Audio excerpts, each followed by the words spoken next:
पंडित जवाहरलाल नेहरू जी का पुण्यतिथि है। पंडित जी जवाहरलाल नेहरू जी मोतीलाल नेहरू के सुपुत्र थे और उनकी माता का नाम कमला नेहरू था। पंडित मोतीलाल नेहरू जो है सुप्रीम कोर्ट के बहुत बड़े वकील थे और उनका कार्य बहुत अच्छा चल रहा था मोतीलाल नेहरू जी का। और उनके कार्य के द्वारा जो है पंडित मोतीलाल नेहरू जी इलाहाबाद में आनंद भवन में बहुत बड़ा रियासत था, उनका अच्छी संपत्ति थी। उनके यहाँ पैदा हुए पंडित जवाहरलाल नेहरू। पंडित जवाहरलाल नेहरू ने जो है शिक्षा ग्रहण किया वकालत का कार्य, परंतु जब 1920 में 1915 में गांधी जी का आगमन हुआ भारत में और 1917 में उन्होंने चंपारण का आंदोलन छेड़ा। पहला चंपारण के आंदोलन से जो है गांधी जी को सफलता मिली और सफलता मिलने के साथ साथ गांधी जी के नेतृत्व में पूरा कांग्रेस जो है एक हुआ। उसके बाद 1920 में जब जो है महात्मा गांधी ने असहयोग आंदोलन किया, तब जो है पंडित जवाहरलाल नेहरू अपना सब काम को छोड़ के जो है महात्मा गांधी के आंदोलन में कूद पड़े। तो 1920 से 1947 की आज़ादी तक जो है पंडित जवाहरलाल नेहरू जो है कईयों बार जेल गए और इस दौरान जो है 1920 से 1947 की आज़ादी तक 10 वर्षों तक जेल की सजा काटी। और बहुत सारे आंदोलन में, सभी आंदोलन में पंडित जवाहरलाल नेहरू जो है रहे महात्मा गांधी के आंदोलन में और लगातार देश को मजबूत करने के लिए जो है अंग्रेजों से लड़ाई लड़ते रहे और देश को आज़ादी दिलाई। आज़ादी दिलाने के बाद 1947 में प्रथम प्रधानमंत्री बने। जब वो 1951 में चुनाव हुआ, आम चुनाव, तो आम चुनाव के द्वारा पंडित जवाहरलाल नेहरू ने भारत को जो है एक आधार स्तंभ तैयार करना। आधार स्तंभ रखने के साथ साथ देखेंगे पंडित जवाहरलाल नेहरू जी ने एक पंचवर्षीय योजना स्थापित की। पंचवर्षीय योजना के साथ हर 5 साल का एक कार्य योजना तैयार किया। उसके साथ साथ वो विदेश नीति बनाए, कूटनिरपेक्षता, निशस्त्रीकरण, इन नीतियों पर जो है विदेश नीति बनाए। पंडित जवाहरलाल नेहरू के ही कार्य का जो भाखड़ा नागल बांध जो पंजाब के सतलज नदी पर बना है और हीराकुंड बांध जो कि महानदी पर बना है, ये बड़े बड़े बांध जो है बनाए गए। उसके साथ साथ IIM, IMT, एम्स और IIT, ये 4 ऐसे संस्थान थे जिसने शिक्षा, स्वास्थ्य में सार्वजनिक क्रांति किया। इसको भी जो है पंडित जवाहरलाल जी ने जो है संस्थाओं का निर्माण कराया। उसके साथ साथ जो है उस समय रेल का जो है वाराणसी में कारखाना खोला।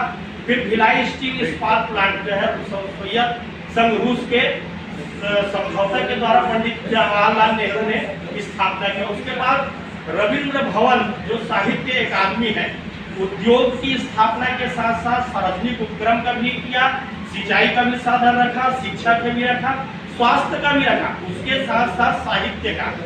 अगर साहित्य ना हो इन सब चीजों के साथ तो उसकी उपयोगिता कम हो जाती है। तो रविंद्र भवन दिल्ली में उन्होंने साहित्य अकादमी का भी स्थापना किया और उसके साथ साथ ये सब चीजें थी हमारे पास, लेकिन हमको आवश्यकता थी अंतरिक्ष में जाने का और लोगों से जो है जैसे और देशों से जो है निशस्त्रीकरण के तहत अपने पास हथियार बनाने का अनुसंधान करने का।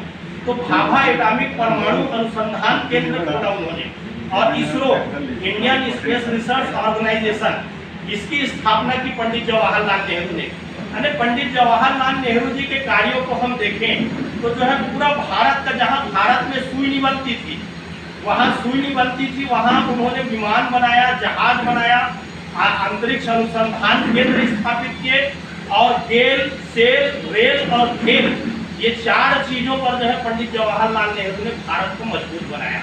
भारत की आर्थिक स्थिति पंचवर्षीय योजनाओं से सुदृढ़ होती रही। हर वर्ष हमने जो है हरित क्रांति, श्वेत क्रांति, दुग्ध क्रांति, ऐसे संसाधनों से जो है किसानों का विकास किया।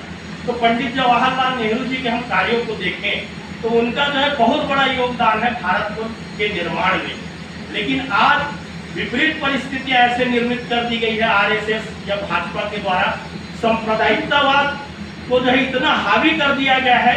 पंडित जवाहरलाल नेहरू और डॉक्टर अंबेडकर का वैमनस्यता कहीं नहीं था, लेकिन ये बताते हैं अंबेडकर और जवाहरलाल नेहरू एक दूसरे के विरोधी थे।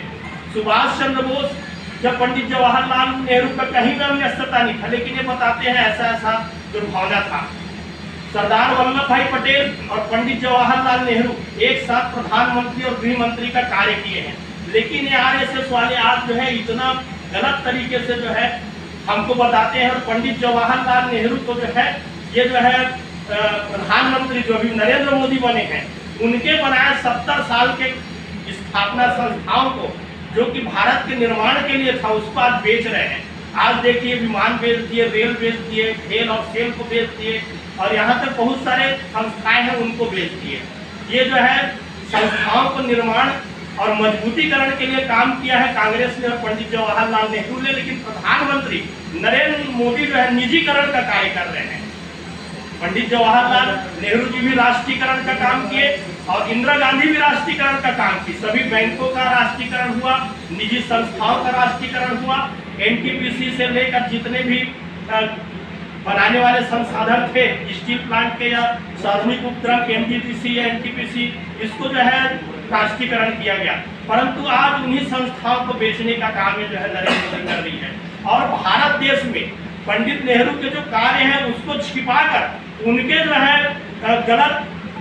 गलत तरीके से उनके बारे में जो बताया जा रहा है, अफवाह फैलाया जा रहा है, भ्रांतियां पैदा की जा रही है लोगों को। हमारी संस्कृति और हमारा परंपरा और हमारा इतिहास इतना सुदृढ़ है कांग्रेस का या कांग्रेस के जो नेताओं का, लेकिन ये जो है गलत दिशा में ले जाके हमको भटका रहे हैं। तो हम सबको उस परंपरा और संस्कृति को संभाल के रख के हमको आम जनता और आम लोगों के बीच जाके ये बताना चाहिए कि पंडित जवाहरलाल नेहरू का कार्य क्या था। वो जो है चाहते तो जिंदगी भर जो है विलासितापूर्ण जीवन जी सकते थे, उनके पास धन का, पैसा था और वकालत किए थे, तो लेखक भी थे, साहित्यकार थे, उनको भाषण देने की मौका मिलता, विदेशों भी जा सकते थे, एक मनोवैज्ञानिक या अर्थशास्त्री या तो लेखक बन सकते थे। लेकिन उन्होंने स्वतंत्रता आंदोलन में जो है खद्दर पहन के जो है काम किया है और उनके योगदान को आज भारत जो है इसीलिए नमन करता है। आज इतने वर्षों बाद पंडित जवाहरलाल नेहरू जी की पुण्यतिथि में आज ऐसा कार्य किया जा रहा है कि जो संसद भवन को उद्घाटन किया जा रहा है, आप सबको मालूम है, वो जो सोमगोल स्थापना था उसको जो है गलत तरीके से प्रस्तुतिकरण जो है भारतीय जनता पार्टी कर रही है। और राष्ट्रपति को भी उस जो है संसद 3 चीजों से बनता है, लोकसभा, राज्यसभा और राष्ट्रपति। परंतु जो है इसमें राष्ट्रपति को छोड़ के केवल प्रधानमंत्री अपना श्रेय लेने के लिए जो है संसद भवन का जो कर रहा है, जबकि पूर्व में संसद भवन को स्थापित करने वाले पंडित जवाहरलाल नेहरू, जो कि आज तक चला देश में, आज तक जो है संसद भवन इनके द्वारा स्थापित किया गया था। सबको समानता का, राष्ट्रपति चाहे कोई भी व्यक्ति, सबको समानता और भाईचारा, एकता और अखंडता का प्रतीक था। लेकिन आज एक संसद भवन इन्होंने बनाया, उस संसद भवन में तीनों अंगों में जो है राष्ट्रपति को काट दिया गया। उसके साथ साथ बहुत सारे जो 19 विपक्षी दल हैं उनको भी सम्मान न करते हुए केवल अपना एकाधिकार करने और सोमगोल के बारे में गलत जानकारी देकर लोगों को भ्रमित कर रहे हैं। ऐसे सांप्रदायिकतावाद वाले नेता जो कि देश को विभाजनकारी नीतियों की ओर ले जाते हैं और लोगों में जो है अनश्रद्धा पैदा करते हैं, ऐसे लोगों से सावधान रहने को देश को आज जरूरत है। आज देश जो है इन लोगों से सावधान रहे और नई सरकार जो है स्थापित करके देश को पुनः जो है जवाहरलाल नेहरू जी की नीतियों पर चलाए। इतना ही मैं कहना चाहता हूँ। श्रद्धा सुमन से इनको राष्ट्रपति को नमन करता हूँ। जय हिंद, जय भारत, जय छत्तीसगढ़।